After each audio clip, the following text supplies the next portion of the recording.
পাত্রীপক্ষ থেকে পাত্রীর বাবা, মা, বড় মামা, বড় ভাই, ভাবি, তাদের 7-8 বছরের ছেলে আর পাত্রী নিজে এসেছে আমাকে দেখতে। পাত্রী আমার পরিচিত, আমাদের 3 বছরের প্রেমের সম্পর্ক।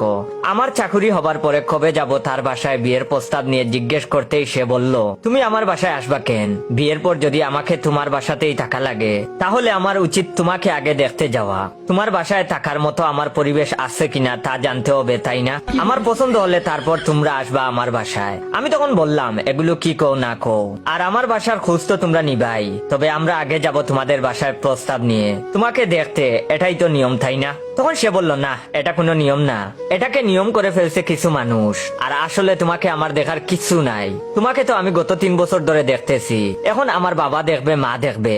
আমি তখন বললাম, সেটা তো দেখবেই, আমাদের বাসায় যাবে, সমস্যা নাই তো। তখন সে বলল, সমস্যা আছে, আব্বু বলে দিয়েছে আগে তোমাকে দেখতে যাব, তারপর বিয়ের কথা আগাবে, এর আগে না। এরপরে আমি আম্মাকে সব খুলে বলার পরে আম্মা বললেন, ওরা আসবে তোকে দেখতে, সমস্যা কি, আসুক, মেয়ে বিয়ে দিবে আর ছেলে পক্ষ দেখতে আসবে না, আসুক। আমি তখন বললাম, আম্মা, যত সহজ মনে করছিলাম বিষয়টা এতটাও সহজ না ব্যাপারটা। বুঝলাম যখন আমাকে নিতুর বাবা জিজ্ঞেস করলেন, বাবা তুমি কি রান্না করতে পারো?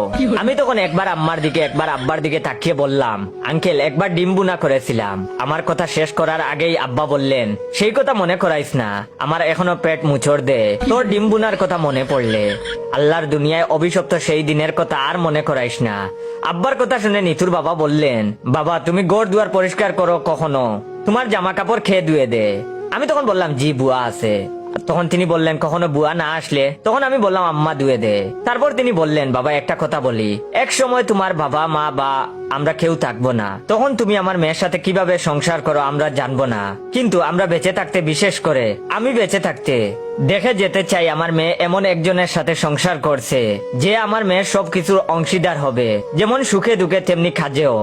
সংসারের কাজ দুজনে ভাগাভাগি করে করবে, এমন ছেলের কাছেই আমার মেয়ে বিয়ে দেব।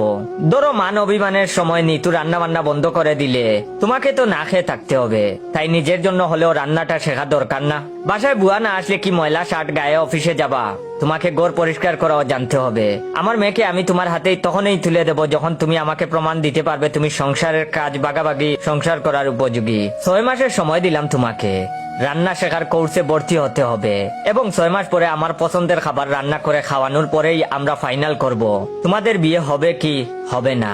তারপর নিতুর বাবা কথা শেষ করে নিতুর মামাকে বললেন, আমার যা বলার আমি বলেছি, এখন তোমাদের কিছু বলার থাকলে, জিজ্ঞেস করার থাকলে জিজ্ঞেস করো। নিতুর মামা তখন মাথা নেড়ে বুঝালেন, আমার কিছু বলার নাই।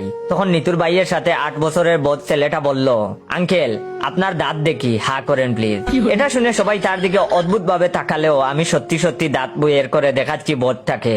নিতুর বাবা মা চলে যাওয়ার পরে আব্বা বললেন, আমি তো আদিম যুগে বিয়ে করে বেঁচে গেছি রে, তোর আম্মাই তো সারা জীবন রান্না করলো, এখন যুগ বদলাইছে, নিতুকে বিয়ে করতে চাইলে রান্নার কোর্সে ভর্তি হয়ে যা আর ঘরের কাজকর্ম শিখে ফেল। আমার বউয়ের হাতে রান্না আর কতদিন খাবি গাদা? অবশ্য আমিও ভুল করেছি, রান্নার কোর্স জানলে তোর আম্মা রাগ করে রান্না বন্ধ রাখলে না খেয়ে থেকে নিজেই রান্না করে খাইতে পারতাম। আর নিজের কাজ নিজে করতে পারাটাকে স্মার্টনেস বলে বুঝছস? যা তোর আম্মাকে বল চা দিতে। আম্মাকে চায়ের কথা বলতেই বললেন, বাপ ছেলে মিলে চা বানায়া খা, আমি আর একা ঘরের কাজে নাই, বাপ বেটা দুজনে ভর্তি হ রান্নার কোর্সে। আব্বা মিথ্যে মিথ্যে কোমরের ব্যথায় অভিনয় করে আম্মার কাছে ক্ষমা পেলেও আমাকে নিতুর জন্য ভর্তি হতে হলো রান্নার কোর্সে। আর এই মেয়েকে পাওয়ার জন্য রান্না কেন? আমি তো প্লেন চালানো শিখতেও রাজি। আর বলা যায় না আবার কোনদিন নিতুর বাপ না সত্যি সত্যি বলে বসে, আমার মেয়ের তারা শুয়ার ইচ্ছে হলে রকেট চালিয়ে তারা শুইয়ে আনতে হবে তোমাকে। দেখি বাবা, ছাদ থেকে একটা লাফ দিয়ে উড়ে দেখাও। তারপর আমি রোজ অফিস শেষে রান্নার ক্লাসে যাই আর আমার সঙ্গী হয় নিতু। আমার রান্নার কোর্সে যা শিখি তা রান্না করে নিতুকে দেই টেস্ট করতে, আর প্রতিবার সেই সব খাবার খেয়ে বমি করে সে। একবার তো বলেই বসলাম, তুমি ইচ্ছে করে বমি করো, আমারে বিয়ার শখ না থাকলে বলেই দাও, আমি সারা জীবন একা থাকবো। এমন ডিম চপ তোমাদের সারা গ্রামের মানুষ খাইছে কোনোদিন? তারপরে বললাম, দাঁড়াও, দেখো রিক্সাওয়ালা মামাকে দেই এই চপ, দেখো মামা খেয়ে কি বলে। তারপর আমি মামাকে খাইয়ে বললাম, কি মামা কেমন হয়েছে? রিক্সাওয়ালা মামা রিক্সা থামিয়ে বললেন, মামা একটু কুলি কইরা আসি, এমন নিষ্ঠুর চপ এই গরিবের জীবনে গরিব কোনোদিন খায় নাই মামা, আপনার ভাড়া লাগবো না, আপনার রিক্সায় নিমু না। রিক্সাওয়ালার কথা শুনে নিতু তার হাসি আটকে রাখলেও তার সারা শরীর হাসিতে কাঁপছে বুঝতেছি। তা দেখে আমি আরো রেগে বললাম, এই রিক্সাওয়ালা শিওর তোমাদের গ্রামের মানুষ, এই জন্য এই চপের মর্ম বুঝে নাই। এইভাবে চলতে থাকে আমাদের রান্না শেখা। 6 মাস শেষে আজ নিতুর পরিবার আসবে আমার রান্নার টেস্ট করতে। রান্নার উপরে নির্ভর করে নিতু আমার সংসার হবে কি হবে না। নিতুর বাবা ফোন করে বলে দিয়েছেন কাচ্চি রান্না করতে, এবং কাচ্চি রান্নার সময় পরীক্ষক হিসেবে নিতুর মামা আমার পাশে থাকবেন, যেন কোনো রকম নকল বা অসৎ উপায় অবলম্বন করতে না পারি। আমি তখন একবার ভাবলাম যা আছে কপালে, বিষ মিশিয়ে পুরো পরিবার শেষ করে দেই।